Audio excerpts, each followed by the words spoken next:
I'm going to read you this book today. It's called Bears Don't Read.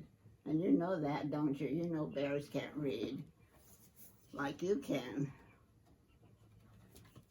And this bear's name is George. Most days, George sat on a bench at the edge of the woods and stared out at the distant hills. He wondered about life. Oh, life is lovely, he thought. Tra-la-la and all that. But is this it, he wondered? Is this all there is?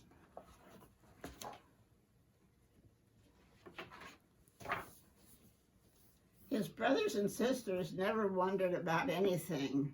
They were perfectly happy, chatting, fishing, doing the usual bear things, and telling the same old stories over and over again. But George was bored. He didn't want to do the usual bear things anymore. He wanted other things. But what, he wondered.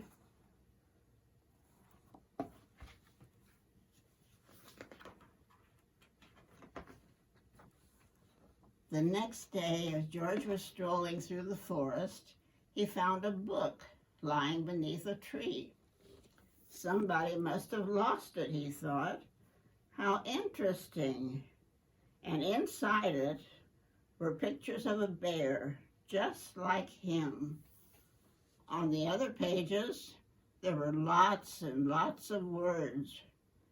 Each one, even the tiny ones, is saying something, he thought.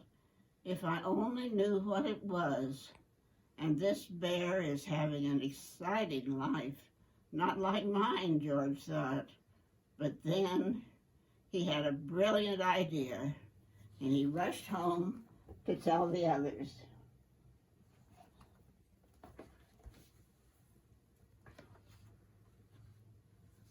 I'm going to town to find the owner of this book and ask them to teach me to read, he said.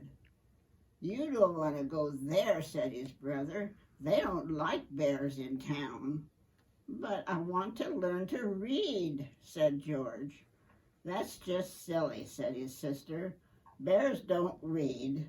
Why can't you be happy doing normal bear things? But George would not be put off. He waved goodbye and headed towards the long road into town with the book under his arm.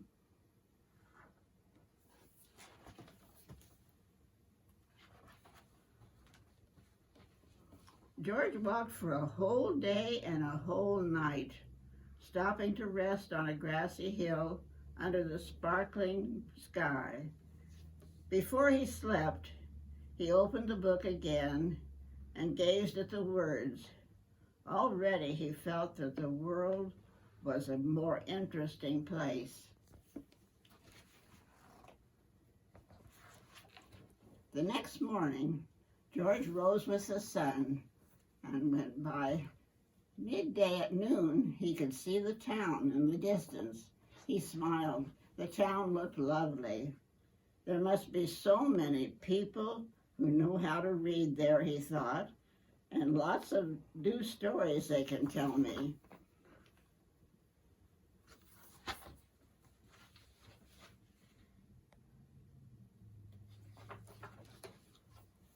But when he arrived, everyone started running, and some were even screaming. Wait, said George. He showed the book to a woman running by. Do you know whose this is, he asked. It's from the school, she shrieked, and pointed to a red building.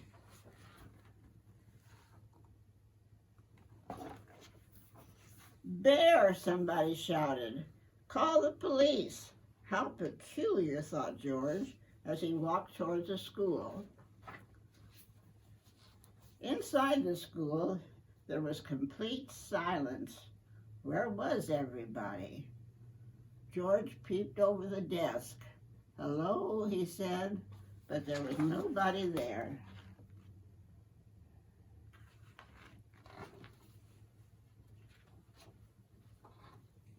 Suddenly there was a shout. Freeze! Hands above your head! George was surrounded by policemen. "What's the matter?" he asked nervously. "You're a gigantic, great, grizzly bear," said the chief of police. "That's what's the matter." They moved towards him, holding up their shields.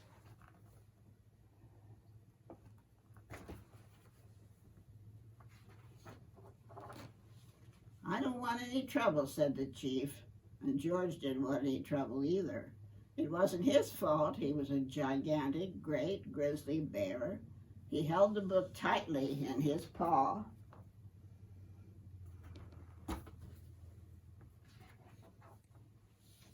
Just then, the doors burst open, and in walked a little girl called Clementine with her mother. "Hey," cried Clementine, "that's my book, and that's the bear in my book."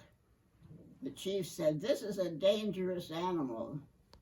"He doesn't look dangerous to me," said Clementine. "No," said George, "I'm not that sort of bear at all. I was just hoping someone could teach me to read." The chief yelled, "Silence!"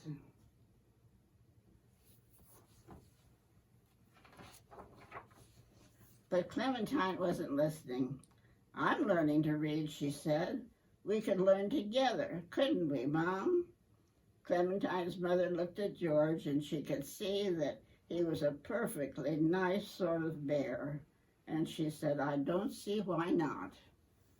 "So you'll take responsibility for this bear, will you?" asked the chief. "Certainly," said Clementine's mother, "and there's no need to shout." She held out her hand to George.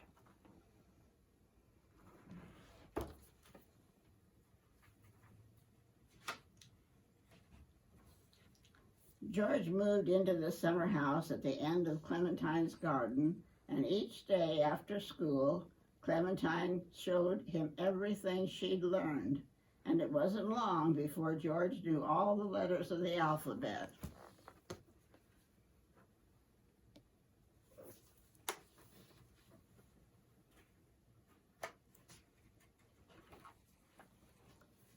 George didn't find reading easy at first. Even though he tried hard, he often made mistakes, but luckily, Clementine was a kind and patient teacher. Sometimes the chief came to see how they were getting on. He brought a book of his favorite poetry to read aloud to George.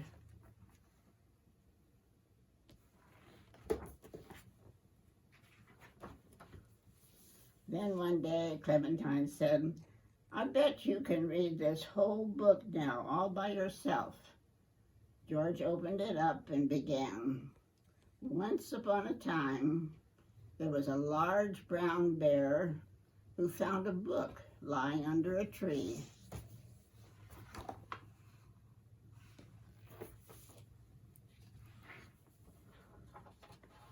He read the whole book, all the way to the end.